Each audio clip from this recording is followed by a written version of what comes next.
स्वागत है आप सभी का मेरे YouTube channel food and fruit preservation online classes में। आप सभी से मेरा ये आग्रह है कि चाहे जिस माध्यम से आप मेरी इस ऑनलाइन क्लास को एक्सेस कर रहे हो, कृपया YouTube पेज पे जाएं और मेरे इस चैनल को सब्सक्राइब करें, बेल आइकन को प्रेस करना न भूलें, क्योंकि ऐसा करने से जैसे ही कोई नई क्लास इस चैनल पे अपलोड होगी, आप तक उसकी सूचना निर्बाध रूप से यथाशीघ्र पहुंच पाएगी। तो चलिए शुरू करते हैं आज की क्लास। पिछली कक्षा में हमने खाद्य संयोजी के बारे में पढ़ा था। एक बार मैं चाहूँगा कि मैं फिर से आपको बता दूं, खाद्य संयोजी क्या होते हैं। खाद्य संयोजी का एक नाम आहार योगशील भी है, जिसे अंग्रेजी में फूड एडिटिव्स भी कहते हैं। क्या होता है? हालांकि पिछली क्लास में मैं आपको बता चुका हूं, फिर से सुन लीजिए। आहार योगशील ऐसे पदार्थ हैं जिन्हें खाद्य पदार्थों के संसाधन के समय उनके गुणों जैसे रंग, उनकी संरचना, उनकी सुगंध, उनकी संग्रहण क्षमता को बढ़ाने के लिए उन खाद्य पदार्थों में मिलाया जाता है। तो मैं समझ पा रहा हूं कि एक बार फिर से आपको स्पष्ट हो गया होगा कि खाद्य संयोजी अर्थात आहार योगशील होते क्या हैं।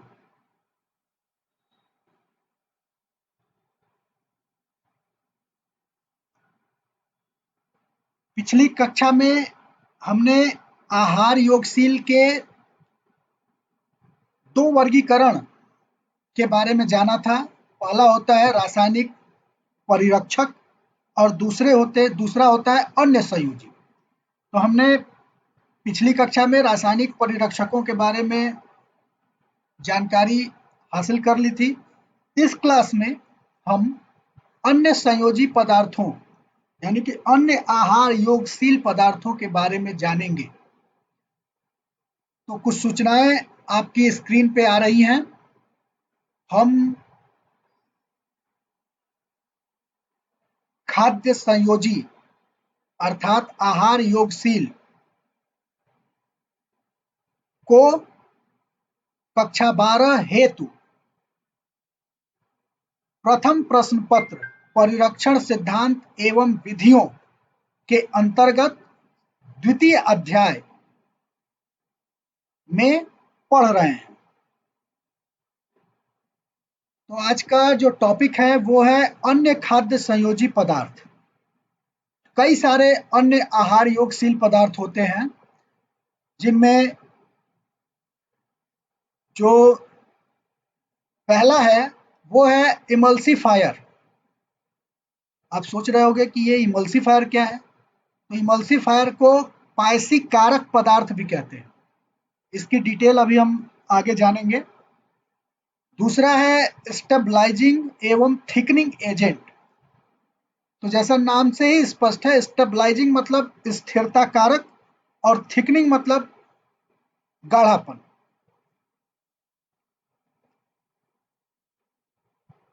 तीसरा है पोषक प्रतिपूरक पदार्थ।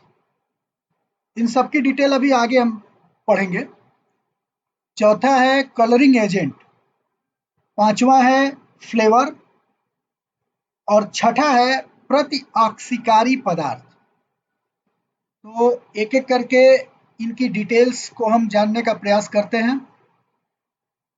आपकी स्क्रीन पे जो पहला टॉपिक है वो है इमल्सिफायर या पायसी कारक पदार्थ।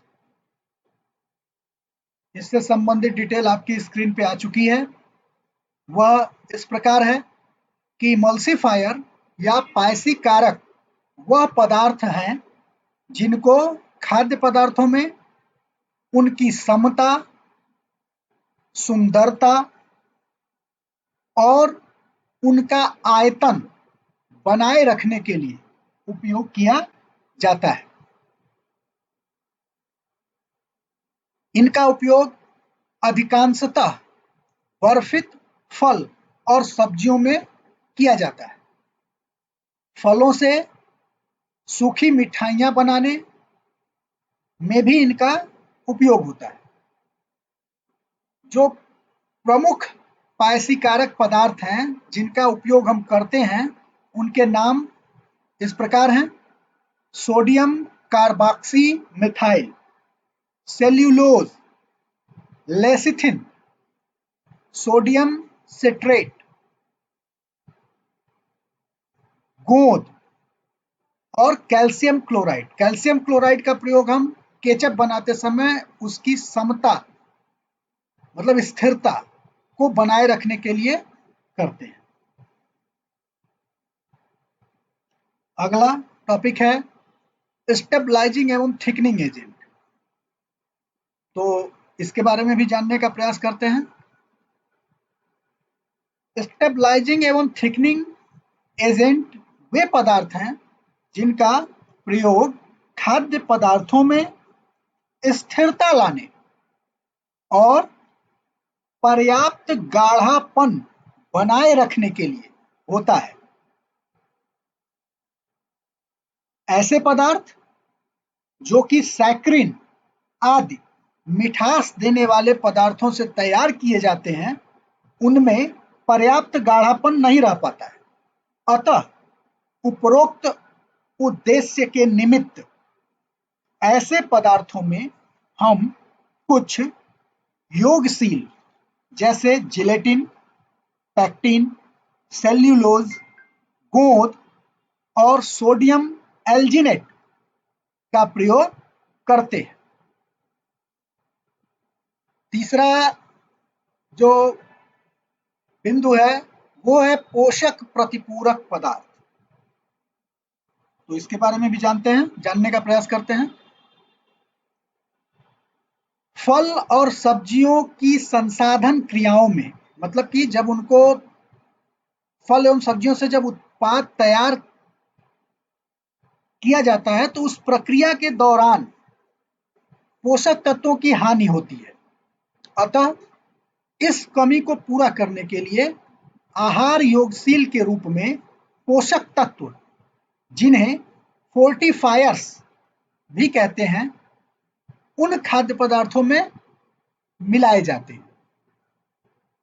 साथ ही साथ इन पदार्थों का प्रयोग बच्चों व मरीजों के आहार में भी किया जाता है ताकि उनको अधिक मात्रा में पोषण प्राप्त हो सके।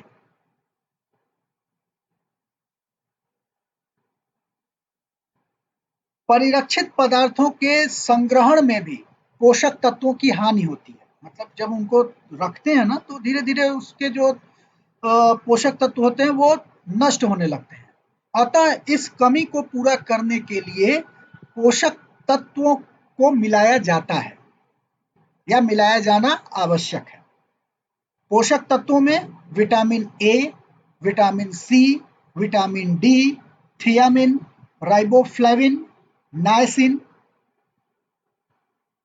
अमीनो एसिड, लाइसिन, मिथियोनाइल और खनिज तत्व जैसे कि कैल्शियम, आयरन, फास्फोरस और आयोडीन, ये प्रमुख पदार्थ हैं जो कि खाद्य पदार्थों में फूड एडिटिव्स यानी कि आहार योगशील के रूप में मिलाए जाते हैं।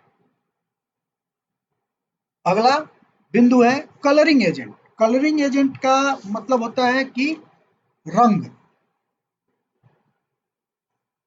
तो परिरक्षित खाद्य पदार्थों को आकर्षक बनाने के लिए खाद्य रंगों का उपयोग किया जाता है। ये जो रंग बिरंगे खाद्य पदार्थ आपको दिखते हैं वो इन्हीं आहार योगशील को मिलाने के परिणाम स्वरूप दिखाई पड़ते हैं। तो रंग जो है ना वो खाद्य पदार्थों की विक्रय शक्ति, सॉरी यहाँ पे टाइपिंग मिस्टेक है, ये विक्रम नहीं है, ये विक्रय है। रंग जो है वो खाद्य पदार्थों की विक्रय शक्ति को बढ़ाते हैं और उपभोक्ताओं को आकर्षित करते हैं। इसी उद्देश्य को लेकर वर्तमान समय में खाद्य रंगों का उपयोग बढ़ रहा है।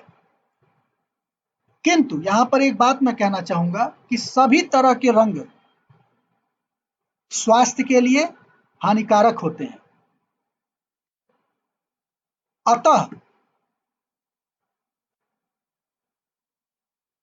मात्र ऐसे रंगों का उपयोग ही किया जाना चाहिए जो स्वास्थ्य के लिए हानिकारक न हो।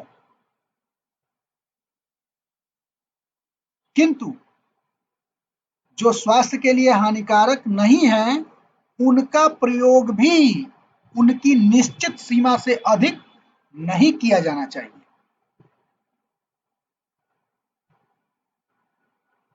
तो अनुज्ञात्मक खाद्य रंग मतलब कि वे खाद्य रंग जिनका प्रयोग करने की आज्ञा हमें प्राप्त है, वो दो तरह के होते हैं। पहला जो होता है वो होता है प्राकृतिक रंग।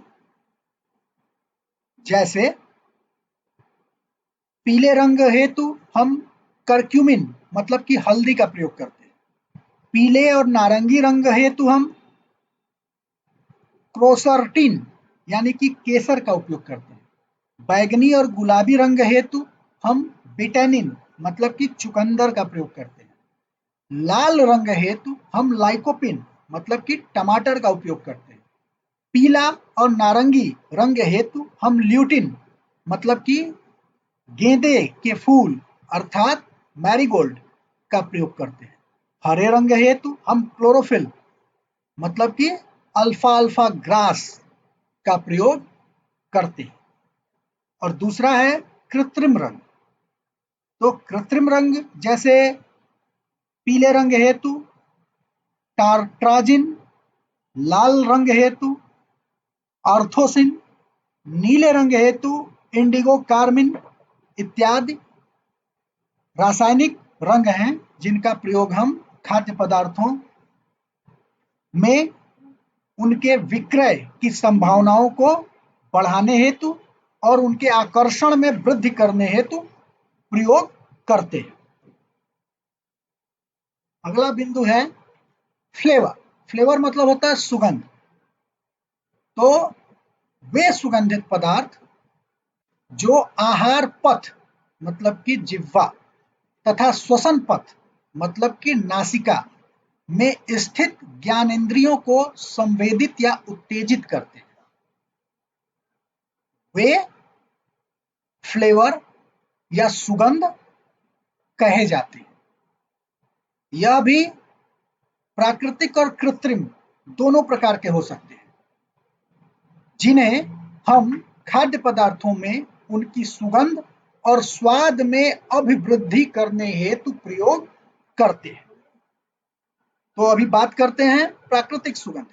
तो प्राकृतिक सुगंध या सुगंधित पदार्थ जैसे कि नींबू है, दालचीनी है, लौंग है, पिपरमेंट है, गुलाब है, चंदन है, धनिया है, सौंफ है, लहसुन है, अदरक है और खस इत्यादि। दूसरा कृत्रिम सुगंध या कृत्रिम सुगंधित पदार्थ जैसे amyl acetate, amyl butyrate, methyl salicylate, menthol, vanillin, citral इत्यादि। ये सब कृत्रिम सुगंधित पदार्थ हैं जिनका प्रयोग खाद्य पदार्थों में किया जाता है। अगला बिंदु है प्रतिऑक्सीकारी पदार्थ। तो इसकी डिटेल भी आपकी स्क्रीन पे आ चुकी है। ऑक्सीकरण की क्रिया के फलस्वरूप खाद्य पदार्थों का विवर्णन होता है, मतलब कि उनमें रंग परिवर्तन होता है, तथा वसा अणु यानी कि जब विवर्णन होता है तो वसा अणु उन खाद्य पदार्थों के प्रभावित होकर अवांछनीय गंध उत्पन्न करते हैं। तो हम खाद्य पदार्थों में प्रतिऑक्सीकारी एडॉन मिलाकर ऑक्सीकरण की क्रिया को कम कर सकते हैं और इस उद्देश्य हेतु जो प्रमुख ऑक्सीकारी एडॉन्स हैं, मतलब कि आहार योगशील हैं, वो हैं ब्यूटिलेटेड हाइड्रोक्सी एनिसोल या ब्यूटिलेटेड हाइड्रोक्सी टॉलिन या प्रोपाइल गैलेट इत्यादि रसायनों का उपयोग किया जाता है। इसके साथ ही कुछ अम्ल जैसे एक्सकॉर्बिक एसिड, सिट्रिक एसिड आदि उपर्युक्त प्रतिऑक्सीकारी पदार्थों की कार्यक्षमता में वृद्धि करते हैं। अतः इन अम्लीय पदार्थों को भी खाद्य पदार्थों में आहार योगशील के रूप में मिलाया जाता है। तो अन्य आहार योगशील के 6 प्रकारों को हमने पढ़ा और मुझे ऐसा लगता है कि आपको मेरे द्वारा बताई गई सूचनाएं समझ में आई होंगी। उन मेरे द्वारा दी गई सूचनाओं का आपने ग्रहण किया होगा। अब आज की क्लास हम यहीं पे समाप्त करते हैं। अगली क्लास में फिर से मुलाकात होगी। तब तक आप सभी प्रसन्न रहिए, स्वस्थ रहिए, अपने आसपास सफाई का ध्यान रखिए और मेरे इस चैनल को जरूर सब्सक्राइब करिए। उस चैनल की प्लेलिस्ट में जो क्रमवार वीडियोस हैं उनको बार बार देखिए, पूरा देखिए, पॉज करके देखिए, उन वीडियोस से नोट्स बनाइए और आगामी बोर्ड परीक्षाओं हेतु अभी से तैयारी में जुट जाइए। इन्हीं शब्दों के साथ धन्यवाद।